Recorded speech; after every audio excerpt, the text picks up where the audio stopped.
Start कर दी है दोस्तों वापस जाने की। आज हमारी फ़्लाइट है इवनिंग की। हो गई ट्रिप ख़त्म हम लोगों की।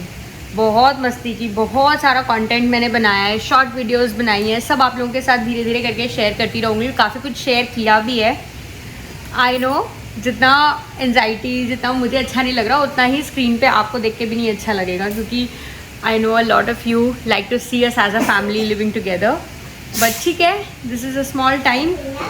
वापस से मिलेंगे बहुत जल्दी। ऐसा नहीं है कि कोई प्लान नहीं है, आगे के प्लान सब फिक्स्ड है, तो मिलते रहेंगे ऐसे ही। बट येस, आज तो जाना पड़ेगा।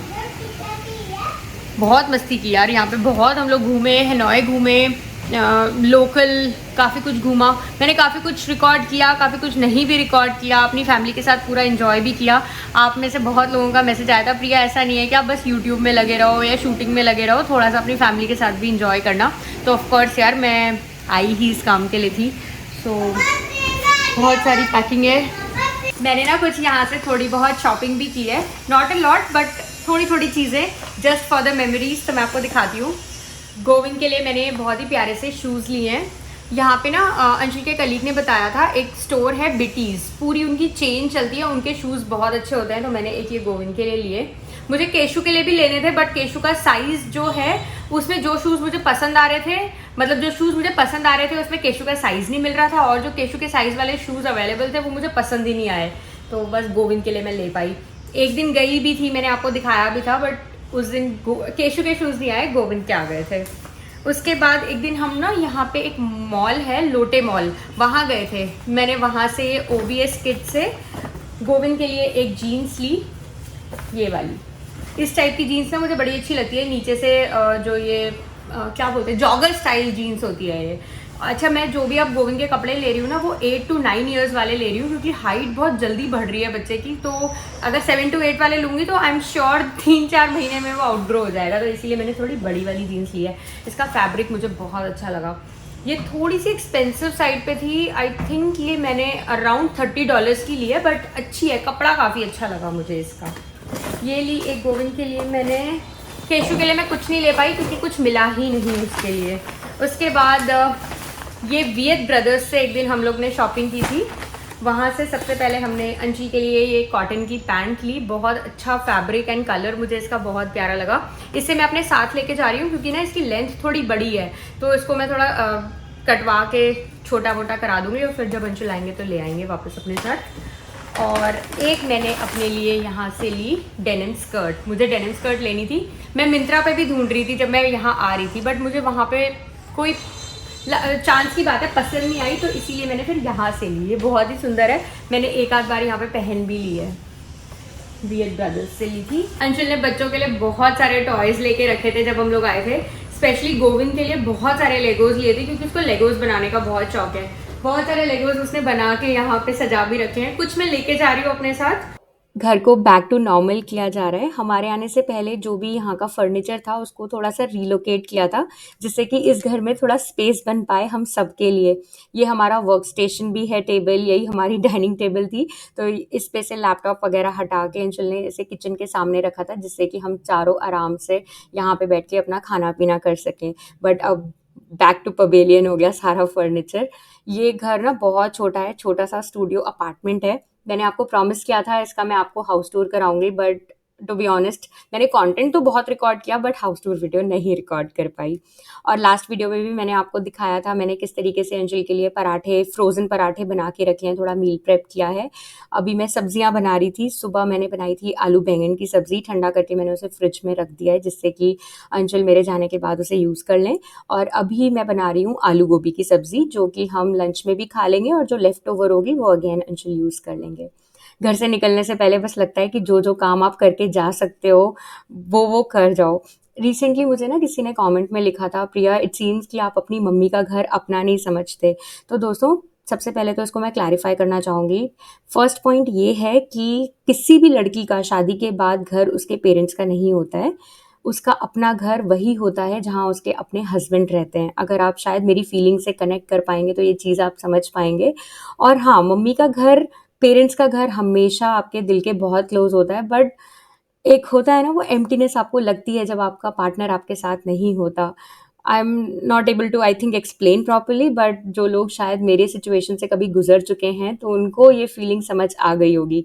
तो सर्टेनली मैं अंशुल को बहुत मिस करती हूँ। मैं कहीं पे भी रहूँ उनके साथ, इस छोटे से स्टूडियो अपार्टमेंट में भी मेरे 3 हफ्ते कहाँ निकल गए पता ही नहीं चला, टू बी ऑनेस्ट। कैसे सुबह होती थी, कैसे शाम हो जाती थी, हम लोग इतना हंसी खुशी यहाँ पे रहते थे, वो एम्प्टीनेस वाली फीलिंग नहीं थी। बट चलो, अब तो चलने का टाइम आ गया। ये हमारा छोटा सा मंदिर है, यहाँ पे बस हम दिया बाती लगाएंगे। यहाँ पे दिया तो नहीं लगाते क्योंकि डर लगता है कहीं फायर वगैरह का। अगरबत्ती लगा देते हैं, पूजा कर ली, आरती कर ली, भगवान से आशीर्वाद ले लिया कि जल्दी से हम चारों वापस अपने घर शिकागो जाएं। और यहाँ पे हमारे बैग्स पैक हो चुके हैं। गोविंद बहुत ज़्यादा इमोशनल है, वो अपने पापा से बहुत ज़्यादा अटैच्ड है। वो लास्ट 1 वीक से ऐसा हो रहा है कि नहीं, मुझे नहीं जाना, मुझे वियतनाम में ही रहना है। इनिशियली जब मैं यहाँ आ रही थी तो मुझे लग रहा था पता नहीं बच्चों का मन लगेगा या नहीं, क्योंकि घर एकदम छोटा सा है, छोटा स्टूडियो अपार्टमेंट है। बट देन बच्चे अपना मन लगा ही लेते हैं कहीं पे भी। अब फाइनली हम लोग पहुँच गए हैं एयरपोर्ट। हमने टैक्सी की थी क्योंकि यहाँ पे अंशुल के पास कार नहीं है। एक स्कूटी है जिसपे हम लोग कहीं आसपास जाना होता था तो जाते थे, बट हाँ अब एयरपोर्ट दूर है घर से तो हम लोग टैक्सी से आए हैं। और यहाँ पे भी यूएस की तरह एयरपोर्ट के अंदर जाने देते हैं, तो अंशुल ने हमें पूरा चेक इन वगैरह करा के आराम से एकदम सिक्योरिटी से पहले सी ऑफ किया था।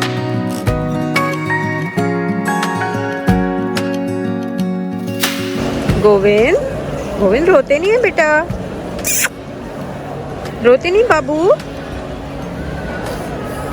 ओए हाथ हटाओ। गोविंद बताओ, रोते नहीं है बच्चा। आप में से कुछ लोगों के कमेंट्स मुझे बहुत ज़्यादा अच्छे लगते हैं। ट्रस्ट मी, कुछ कुछ कमेंट्स ऐसे होते हैं कि मुझे इतना मोटिवेट कर देते हैं इस टाइम को सरवाइव करने के लिए। किसी ने रिसेंटली लिखा था, प्रिया इस एज में आपके बच्चों को इतना एनरिचिंग एक्सपीरियंस मिल रहा है, they will get to learn a lot for their life and that really motivated me to survive this time. और ये जो पिक्चर मैंने आपको लास्ट दिखाई थी, ये हेलोंग बे की है। यहाँ पे और भी बहुत सारी जगह हैं घूमने की, डनांग, सापा, वो सब अभी हम नहीं देख पाए हैं। बट येस, हमने बहुत beautiful time as a family Vietnam में स्पेंड किया। And departures are always very tough, but I am really proud of Govind. वो जितना वीक पड़ जाता है डैडी को छोड़ते वक्त, वो उतना ही स्ट्रांग हो जाता है। हम लोग फाइनली अपने गेट पे आके बैठ गए हैं और मेरा कट देखो। मैंने ना इंस्टाग्राम पे बताया था, इतना बुरा, इतना डीप कट हुआ है। ये देखो, इस बार मैं अंशुल के लिए मिल्क मेड से एक दिन वो बना रही थी कलाकंद। जैसे ही मैंने कंडेंस्ड मिल्क का कैन खोला वैसे ही इतना बुरा मेरे को कट हुआ। बहुत सारे लोगों ने मुझे ना रील भेजी कैसे कैन को प्रॉपरली ओपन किया जाता है। यार मुझे पता है, बट कभी कभी ना जल्दी जल्दी में हबड़ तबड़ में हो जाती है गड़बड़। और अभी मैं पूरा, अंशुल ने ड्रेसिंग करके भेजा था, बट देन अभी बच्चों को वॉशरूम वगैरह कराया, हैंड वॉश के चक्कर में पूरी वो वेट हो गई और निकल गई। तो मेरे पास सब कुछ है, मैं लेके आई हूँ, मैं लगा लेती हूँ क्योंकि इसमें ना स्वेलिंग तो है ही है, पेन भी बहुत है और बहुत डीप कटा है। और काफ़ी लोग बोल रहे थे प्रिया टेटनेस का इंजेक्शन, तो हाँ मैंने टेटनेस का इंजेक्शन लेना है, मतलब आई मीन मैंने ले रखा है, हमारा कोर्स हो रखा है ऑलरेडी, तो अभी लेने की ज़रूरत नहीं है।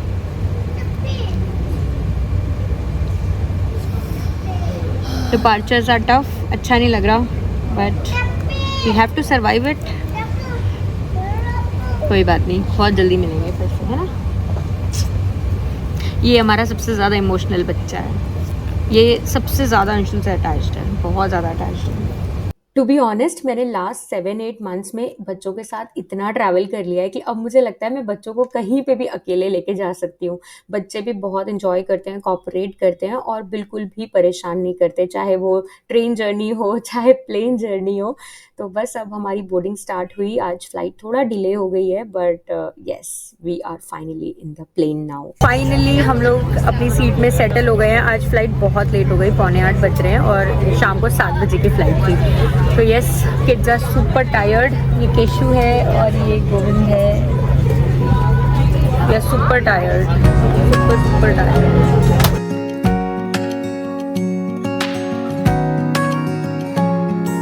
जिस फ्लाइट से हम लोग ट्रैवल कर रहे थे, वियत जेट, इसमें खाना इंक्लूडेड नहीं होता है टिकट में।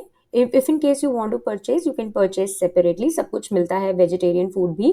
बट मैं तो एज यू नो जब ट्रैवल करती हूँ तो घर का खाना अपने साथ लेके चलती हूँ, बच्चों के साथ मुझे कंफर्टेबल लगता है. तो यहाँ पे पराठे, सब्जी, दही मैं सब लेकर आई थी. थोड़ा हमने एयरपोर्ट पे खा लिया था, थोड़ा सा मैंने फ्लाइट में खिला के बच्चों को सुला दिया. और यहाँ पे कोई मैगजीन रखी थी जिसमें कोई एडवर्टिजमेंट थी किसी जगह की जहाँ पे मेडिटेशन सेशंस होते हैं, तो बस मैं वही पढ़ रही थी. Walking meditation, eating meditation, and that's how I passed my time in the flight. And this is all about this video. I hope you enjoyed watching it. See you soon again. Bye.